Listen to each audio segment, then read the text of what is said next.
میں نے اپنی کو کہ میں 3 ایئرز انگزائٹی سے گزرا ہوں نا, تو میں نے جب اپنی وہ اسٹوری بتائی نا, تو اس کے بعد کتنے لوگوں نے کانٹیکٹ کیا جو کہہ رہے کہ ہمیں پہلی دفعہ پتہ چلا کہ ہمیں انگزائٹی ہے, نہیں تو انہوں نے کوئی سی ٹی اسکین, کوئی MRI, کینسر تک ان کا ذہن گیا ہوا تھا کہ پتہ نہیں ہمیں کون سی بیماری ہے. ایکو کرا چکے ہیں, اچھا ٹھیک ہے نا, ECG کروا چکے ہیں. ہوتا ہے انگزائٹی, بالکل انگزائٹی, اور پھر وہ لیڈ کرتی ہے پینک اٹیکس کی طرف. اب انگزائٹی ہے کیا؟ موجود لمحے میں نہ رہنا, مستقبل کے بارے میں اور ماضی کے بارے میں سوچتے رہنا. ماضی کو بدلنے کا پچھتاوا کہ ایسا ہو جاتا ویسا ہو جاتا, پتہ نہیں مستقبل میں میرے بیوی بچوں کا کیا ہوگا. تو جو انسان یہ سوچتا ہے کہ میرے بیوی بچوں کا میرے بعد کیا ہوگا, اس کا ایمان نامکمل, اس نے پالنے والی صرف پہ ایمان نہیں لایا. انگزائٹی وسوسے اور شک کی بیماری ہے.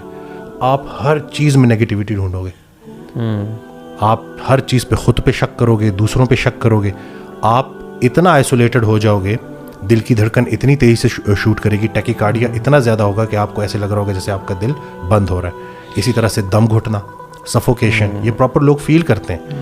اسی طرح سے اتنی جسم میں تھکاوٹ کہ 5 منٹ کا کام کرنا بھی مریض کے لیے عذاب ہوگا, کہ اگر میں یہ 5 منٹ بھی کام کروں گا تو پتہ نہیں میں سارا دن کیسے گزاروں گا. تو اس کا نتیجہ کیا نکلتا ہے؟ وہ آئسولیشن میں چلے جاتے ہیں, سوشل انگزائٹی ہو جاتی ہے, بندوں سے کترانا شروع ہو جاتے ہیں, ایک کمرے تک بند ہو جاتے ہیں.